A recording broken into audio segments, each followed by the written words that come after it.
Well, we have not yet received the documents, but we expect them to be dropped through an electronic transfer later on today, and certainly we'll notify the public as soon as that happens. But this is the direct result of House Democratic members of the Oversight Committee issuing a subpoena to get documents not only from Department of Justice, but also from the estate.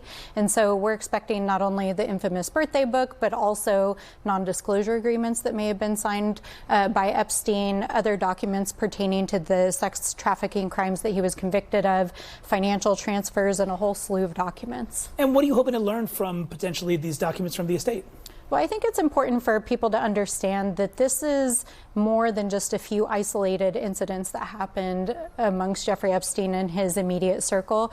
We're talking about a vast criminal enterprise that was global in scope. It involved potentially hundreds, if not thousands, of young women, not just in the United States, but across the world. It involves financial institutions. This morning it was reported that JP Morgan actually knew that there were suspicious activities going on and reported sex crimes.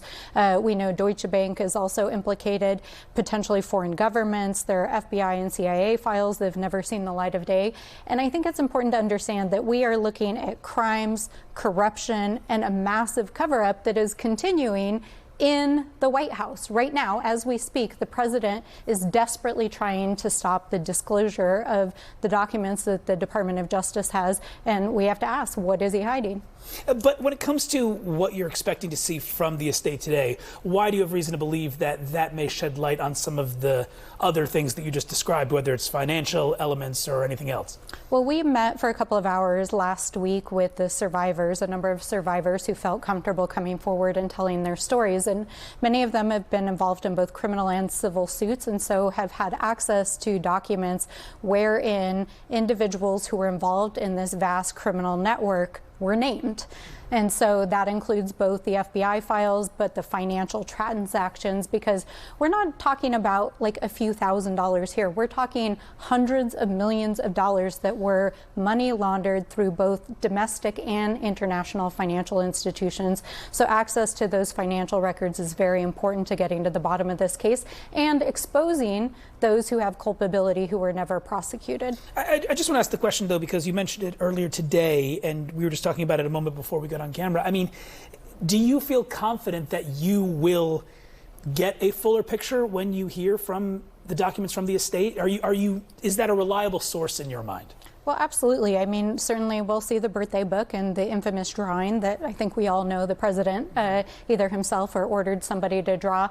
But I mean, we're talking, as I said, non-disclosure agreements as well as financial transactions which happen between Epstein and other parties in this case. And those are documents that we believe have not previously been disclosed publicly. So, you know, this is an investigation. Every piece of evidence is a piece of the investigation.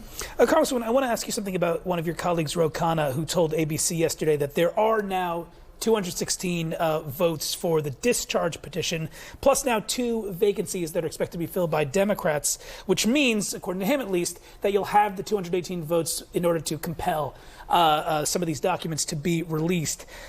The congressman said that that could be done by the end of September. Do you think that's feasible, that some of these documents, or at least a vote in the Congress, could happen prior to the end of the month? Yeah, but I think it's important to remember that Donald Trump could release these files literally right now. And so the fact that we are having to use tools to compel not just the president to release files that he has, but the Speaker of the House to allow this to move forward as a vote on the floor is indicative of the fact that they are involved in a massive cover-up scheme basically to shield pedophiles. But are we going to see this vote by the end of the month, do you think? It's possible, but, you know, in the past, I'll say, where leadership in the House, the Speaker has not wanted something to happen, he has used procedural maneuvers to try to bury certain other discharge petitions. So while it's important that we have bipartisan support for this discharge petition, we can't hang all of our hopes on this one vote is actually compelling the production of the documents, because DOJ has those documents. They need to release them. We've already subpoenaed them, and they're breaking the law right now by not doing so.